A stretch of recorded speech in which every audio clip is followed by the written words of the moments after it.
Okay, I kind of want to throw in my 2 cents on this battle that basically has been a what if since Kashimo made his debut fight in the manga.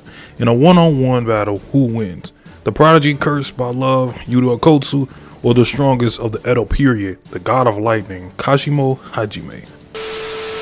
The first and only time these characters had an interaction was chapter 234 when Yuta wanted to interfere in the battle and take out Mahoraga and Agito so Gojo can just worry about Sukuna. But Kashimo, who was pissed off by this way of thinking, doesn't want Yuta to interfere because this battle is only for Gojo and Sukuna.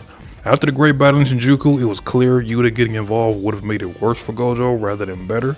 Now I'm letting you know off rip, there's no agendas that will be talked about here. As much as I think Yuta stands or fans are the second worst fan base in JJK, I'm not going to sully the community by adding to it.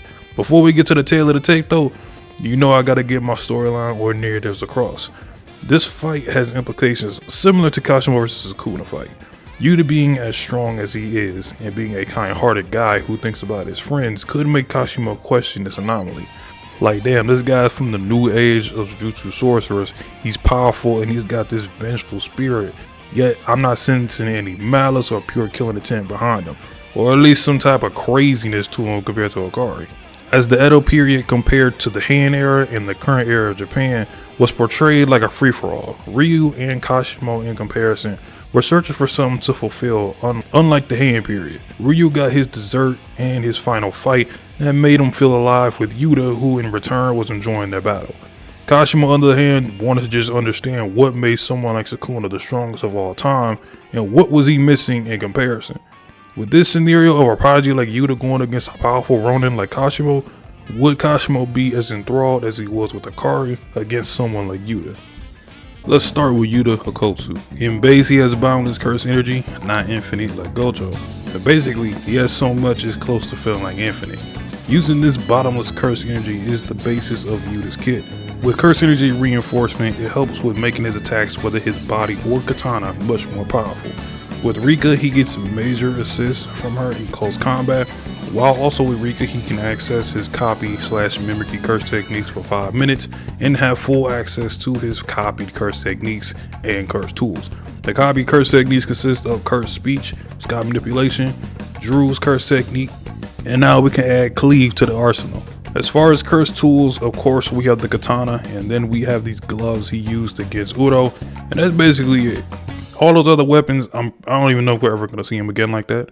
Can't forget the pure love beam or blast, that is just a combined blast of Yuta and Rika's curse energy. And now we can finally incorporate the domain expansion, all encompassing unequivocal love. A battlefield with swords stuck in the ground, marital ribbons, and crosses at the background. The curse technique he's copied are in the swords, and he doesn't know which curse technique it is until he picks it up. The sure hit is to his choosing of which copy curse technique he'd like to use. In the domain, he uses Angel's curse technique as a sure hit, which Angel nullifies curse techniques, aka Jacob's ladder.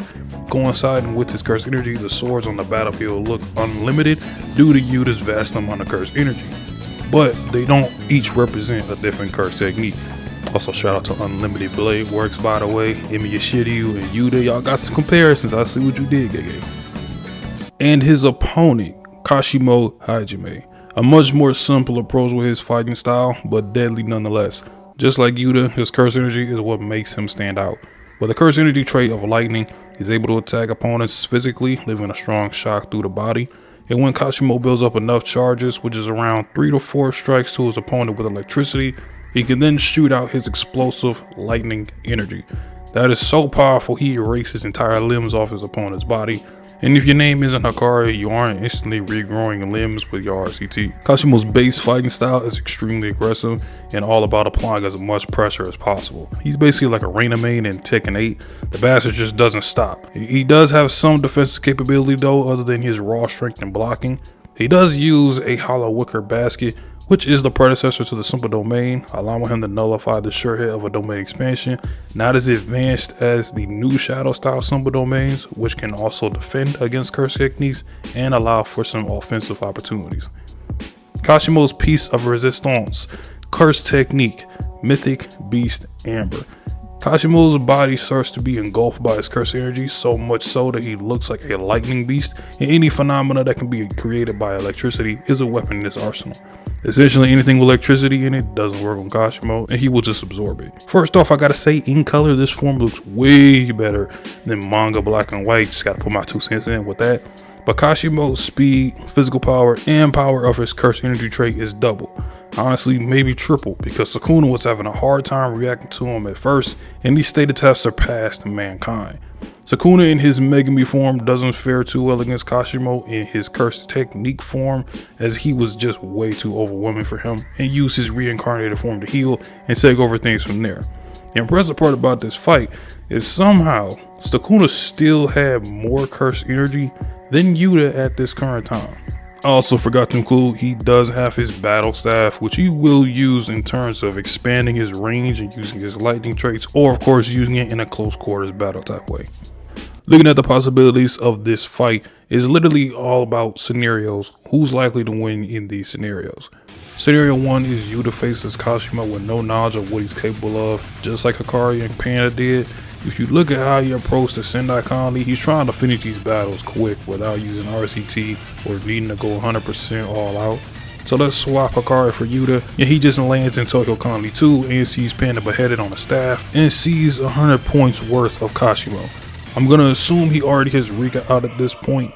And one thing with this battle is that Yuta cannot let Kashimo build up charge, which is ridiculously hard because of his speed, and if Rika is there, he'll get jumped, but his chances of landing 3 to 4 hits does increase.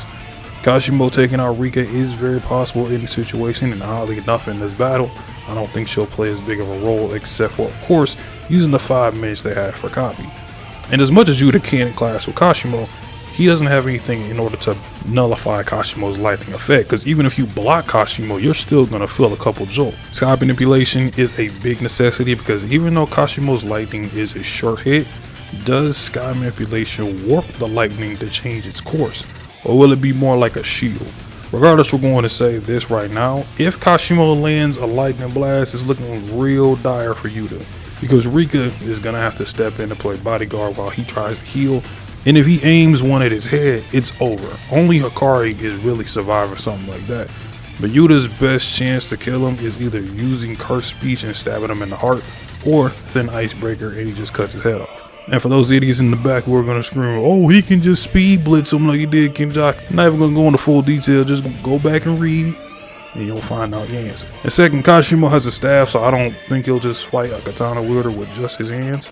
So in scenario 1, where Yuta is at most just using 5-minute copy with Rika, and Kashimo is just in base no curse technique, I'm gonna give it to Yuta, who is more likely to win, and it's going to be a high def for him. Scenario 2, which is no holds barred. We got Yuta, who has his domain expansion, and Kashimo using his mythic beast Amber. This battle will end up being much shorter than scenario 1 for both sides, because on the off chance Kashimo releases his curse technique before Yuta decides to cast a domain as necessary, Yuta has no defense for anything of this nature. But the Kashimo, whose lightning was already a big obstacle for Yuta, now he's twice his speed and power, and he's even more aggressive. Even in his 5-minute copy form, he doesn't have a real counter to Kashimo. Cursed speech will be rendered useless as he's optimizing sound waves to match that of materials, so anything sound based, he pretty much bypasses it. Pretty much everything in Yuta's arsenal will be a waste of time. Love Beam is not beam clashing with these Kashimo lightning sound boom explosions, so now he has no other choice but to reach the domain expansion, all encompassing unequivocal love. And the sure hit is going to just stay as Angel's curse technique, as it just counters a lot of sorcerers. Kashimo is no exception. He does have Hollow Wicker Basket, but at that point he'd only be able to defend. Sukuna is able to attack while using Hollow Wicker Basket because he has 4 arms. 2 arms are doing hand signs and the others are able to attack, which even then Kashimo is only nullifying the short hit, and Yuta would need to grab the thin icebreakers. And now I can include Cleave, which is nowhere near as strong as Sukuna's, but definitely would chip away from Kashimo. Drill's curse technique will come in handy to slice at Kashimo at distance, and he wouldn't even be able to avoid them. Kashimo could at most just shoot electric blasts out of his mouth and possibly get some kicks in, but I think it would be too difficult for him fighting with just kicks and mouth blasts. He still has a better chance of taking out Rika while in the domain, but I'm definitely giving this to Yuta again. High diff to potentially extreme diff battles. So in part, Kashimo's best chance to beat Yuta essentially comes down to building charge and going directly for the head. Other than that, he would need Yuta to slip up in his attacks and avoid Rika at the same time. I would have loved to see this battle in an alternate universe.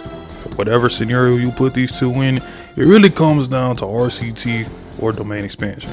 Some people think Kashimo is just overrated because of the Sukuna fight, even though Sukuna's doing that to about 95% of the verse. So let me know in the comment section down below whether you agree or not. Do you actually think Kashimo wins more likely than Yuta? Let me know everything. I'll let y'all in the next one. Don't forget to subscribe. Peace.